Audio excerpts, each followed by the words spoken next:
Now, psychology is one of the most overlooked, but one of the most important parts of trading, CFDs or short term trading.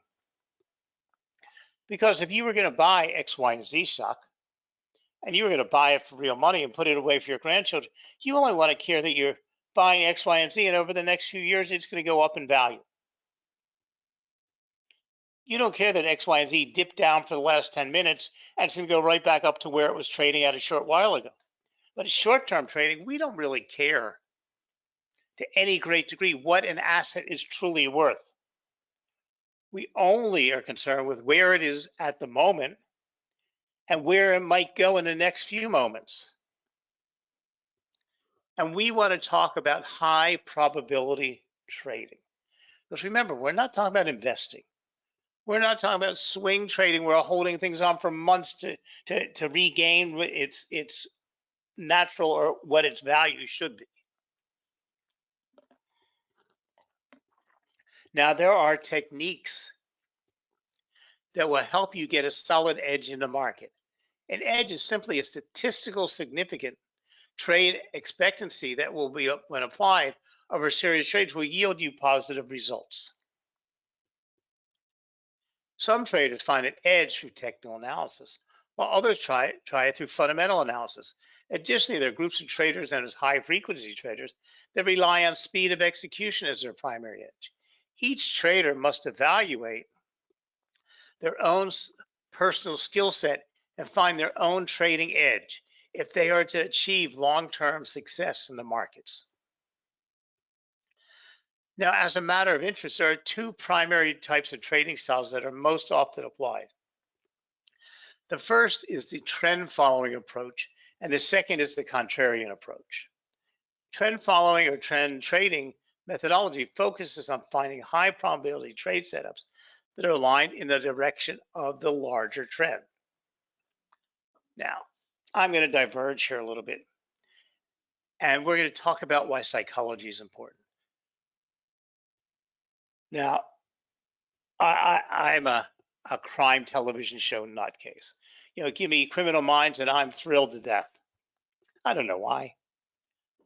But we know when we watch these things like, you know, that have the BAU, the Behavioral Analysis Unit, they're using psychology. What is it? High probability guesswork based on how often things have happened in the past or evaluating behaviors from the past. Now, when you talk about these serial killers, most of them, when they're talking, I listen to them and say, I could have guessed that much. Oh, she must have been somebody he was emotionally involved with. You know, oh, he must think it's his mother or taking out something on his mother. Or, you know, all the other choices. They are looking at things that have probably happened or has happened before and applying that information to what's currently happening in the present.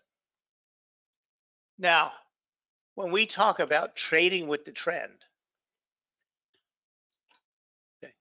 what we're talking about is understanding the psychology of the markets at the moment. Now, a trend is when price is moving upward. A trend doesn't have necessarily a set of rules. Trend just means the price is generally moving up. Just like we know inflation's moving up. Okay. We know the price of groceries are climbing up. So what are they doing? They're trending upward. We can come up with all types of explanations, all types of economic and statistical reasons for this to be happening. But the fact is, when you go to the grocery store, you know butter's more expensive today than it was yesterday, and then it was a week ago, and then it was a month ago. And this is a trend. Now, the fact is, whether we're a trader or we're a politician or we're an economist, even the central banks raising interest rates can't stop this trend. They can try to slow it. They can try to capture, they can try, because like a central bank, forget about trading, but a central bank, when they're raising interest rate, they're not trying to stop inflation from raising today. They're concerned with down the road. An economist who's lecturing on how we can stop, nobody can stop what's happening. The cycle has already started. Now, when prices are trending upward, we can apply our psychological understanding and understand how this trend is working. Because what happens is, just like with inflation, prices start moving up. Nobody knows exactly why or exactly when that first thing started that made this happen. Because a lot of times we have prices jump and they go back. You know, you have fuel prices jump and you'll say, we're going to have inflation. And fuel prices drop back down and everything goes back to normal. And then we have times that other things happen. Now, when we start seeing a trend in an asset, it starts moving like that. We don't see it. We don't notice it. We're retail traders. We're the little guys. Some big bank, some big investment house saw that the euro was starting to climb, and what they went in and made a trade for several $1 million worth of the euro. Now, they set their trade. They entered here. They set their exit point. They set everything, and they're gone from the market with their profit before you and I ever realize it. But what happens is, as that asset starts moving upward, others start realizing it, and they start jumping in this marketplace. This marketplace starts to gather momentum. As that momentum gathers, it's very hard to stop it. Once it's moving and we see it moving up, there's a point which that initial trader set his sell point, because that's all the profit he wanted to take, and the price starts easing back down because it's got to sell off all that he wanted to sell off. But then the rest of the buyers start jumping in the market and they start pushing price back upward. Well, at that point, the asset or the market has gained momentum. Now, why it has, we don't know. But we can understand the psychology of what is happening now. We can explain the behavior of the markets. Because if you stop to think, the markets are mostly random. They spend most of their time in messy situations. The only time the markets become, hold on a second. Uh-oh.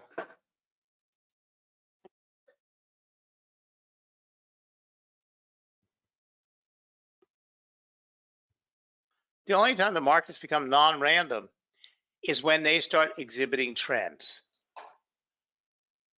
Now, whether we're talking about an uptrend or downtrend, it doesn't make a difference.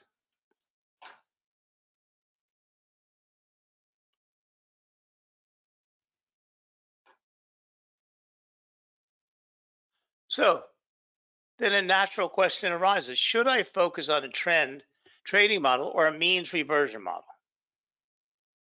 The answer to that question isn't always clear-cut. The reason being, there will be certain market conditions that favor a trend following approach and other market conditions that favor a mean reversion methodology. It is our job as traders to evaluate the current market regime to decipher which model would provide the highest probability trading application at a specific time. Now, keep in mind that the market is made of millions and millions of people, not computers, but human beings making independent decisions and making decisions for all kinds of reasons. And for this reason alone, it's really hard to decipher the markets. But once you can establish that and understand what's going on in the markets or the psychology of the markets, you can then make some significant trading decisions.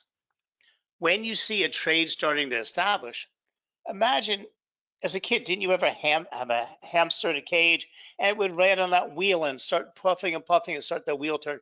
But once we get that wheel turning, it could go forever and you'd be amazed at how fast it would have that wheel turning around. Well, that's what happens with the markets. They gain momentum. But we also have to understand where we are in that frame of that momentum. Because like I said, what starts this movement, what jumps that hamster on that wheel, and when he starts making those first few rounds, isn't you and I. We don't notice it. We're still in bed sleeping.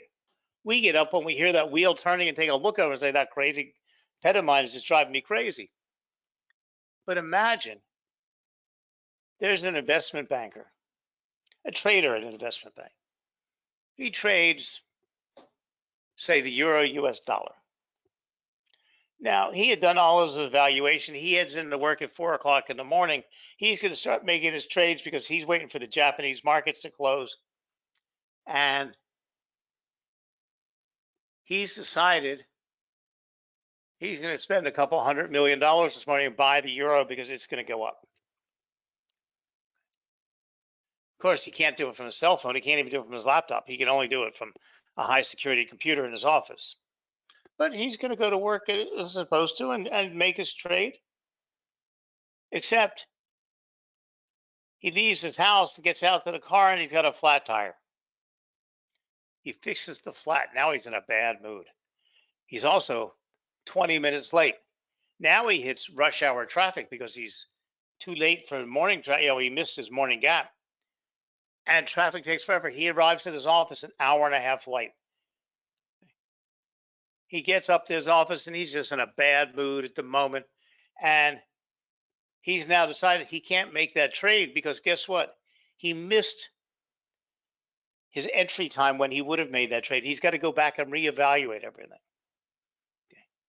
His flat tire had a whole effect on the value of the euro US dollar. Even though it's a couple $100 million trade, the markets are too big for one person to affect it. But that one trade might have sparked 3 other people to jump in and start trading. Might have sparked 10 people, could have started a run. We don't know because it's made up of human beings doing human things. Now, the market is basically in constant change, and each moment offers potentials for new setups. Many of these moments, however, do not provide an edge to the trader. And see, for us, we are only looking for that psychological edge. Because I don't care whether the euro is worth 107. I don't care if gold is worth $2,000. I only care that gold is trading at 1982, and I think it's going to go later today back to 1986, where it was last night. I don't care that it's worth $2 because I'm not going to be in the market to. I'm only looking for that little edge to get that little fast trade. And I need a high probability setup to make that decision. Now, setups with high probability for success have a certain scarcity. They just don't jump out. They're not everywhere. They're not all the time. The Forex trader must wait patiently for these setups to occur, like a tiger waiting for its prey, and then execute with discipline when the moment arrives. But how does a trader recognize the moment of waiting and executing? This is when the introducing of concepts of decision spots and triggers are crucial. Now, even though we're using market psychology, we're understanding what the markets are doing. We don't just blindly make these trades. We don't just jump in with emotion and say, oh, look at that. There's an opportunity. I'm going to make that trade. So you need to have lines in the sand. You need to apply in your rules how you're going to do with this psychology. How do you find a trade setup? So we have decision spots are important and key levels of the time frame of your choice.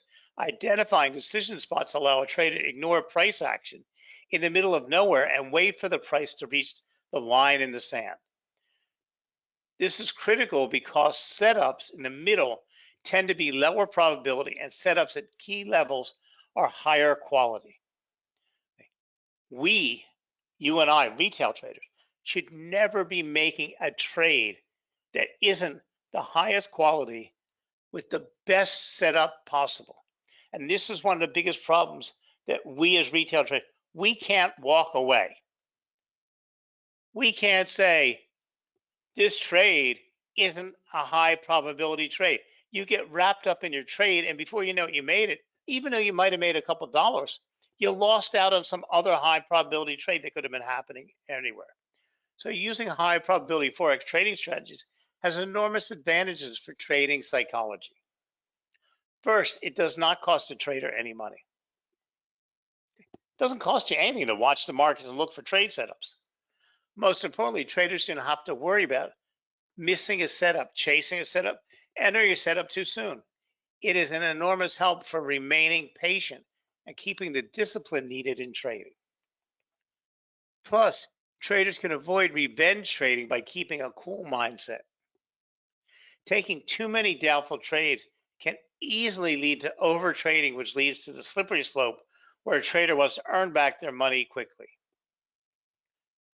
So what you want to wait for is an action, a trigger. You need to have something that kicks you in the back of the head and say, okay, it's time to make that trade. So how do I find a trade setup? A trigger is the signal of interest a trader is waiting for. The trader has been patiently waiting for the price to move to one of their decision spots. And now the price has reached it. Now what? Okay. Now, let me pop up a live chart and ask you what you guys would have done.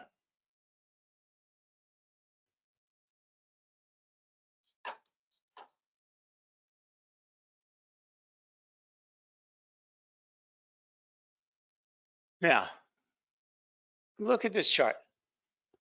Okay. This is for the S&P 500. It's nothing that you all should have been trading, nothing you should have been watching. But if we were watching this asset, and remember, we can only trade moving forward here at the window. But if we were watching this asset back here and we got a triangle, another triangle, we actually had a break below, but then we saw the price return into that triangle, go past the triangle, break out, and start moving up. What did we start to see here? We started to seeing the building of momentum. Okay. It broke its resistance, it turned its track, it now has got higher than its previous highs, and we start seeing an opportunity, a high probability opportunity. Because once we start this, the momentum and the market movement can't be stopped, or can't be stopped in a short period of time. Sure, the market could fall down here, but if we could have gotten in here and traded to here, we would have taken our nice little hunk of profit and been out with a high probability trade. But how would we have seen it? How would we have captured it? Okay. And that is a question we all want to answer. And that is looking for triggers. So how and when to trade. This is what the trigger solves. It basically is called as a call for acting. The trigger provides confirmation on how to trade at the decision level. It provides clues whether a trader will go long or short, or in other words, whether they would take the break or the bounce. Each trader can choose their own indicators, tools, patterns, trends, and support and resistance for the role of decision spots and triggers. There is no right or wrong method. You should pick something which you like to use and that matches your trading plan and your psychology. Now, if you notice what I just showed you, I'm the king of triangles. Triangles and support and resistance and trend lines make my entire trading strategy. But you need to have what we call decision spots and triggers. For triggers, my number one tool is candlestick and candlestick patterns. Runner-ups are fractals and trend lines. When you get a say a doji forming directly on a line of support and resistance, you have a total indecision in the marketplace. It can be a trigger if you have a trade setup and a trading strategy for trading that type of setup. Okay. You could use a confluence of support and a bullish bounce or even a bearish bounce to set up your triggers. You can set up using Fibonacci rules.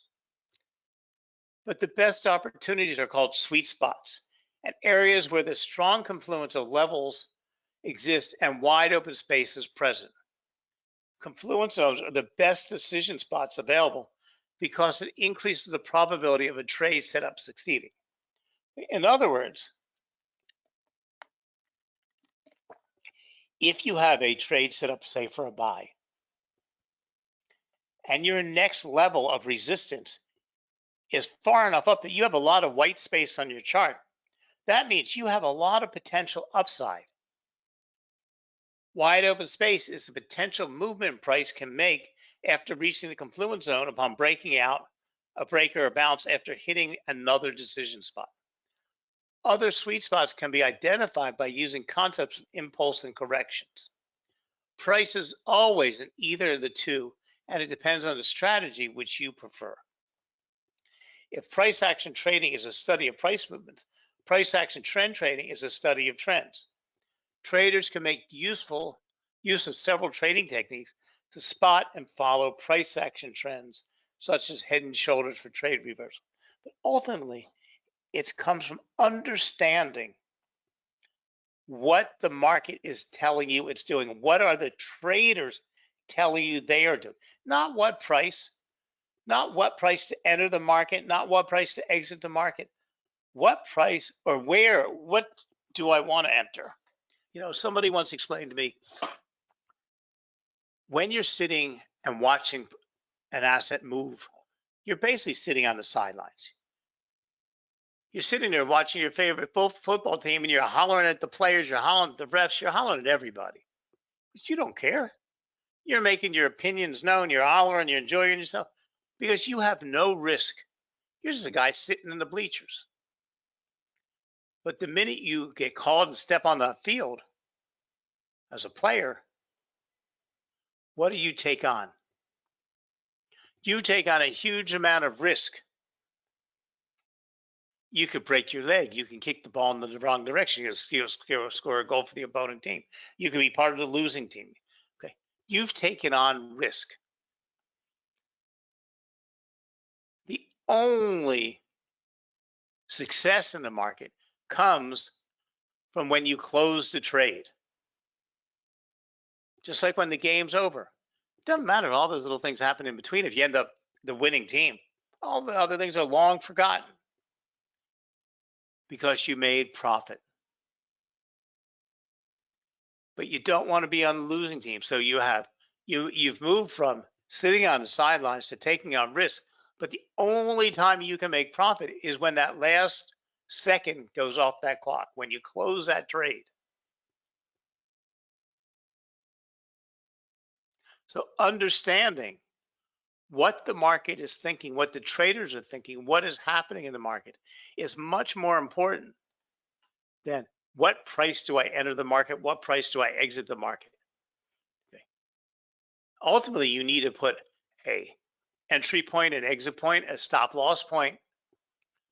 But first, it's understanding what the market is trying to tell you, who the players are, where they are, who's sitting on the sidelines, and who's out on the field. So understanding the psychology of the markets becomes the most valuable tool you can find for finding high probability trades. Understanding sweet spots and triggers can be ultimately important because it gives you a set of rules to go by as opposed to trading emotionally. So thank you very much for joining us. Have a great trading week, and I hope I gave you a little bit to think about tonight. Good night now.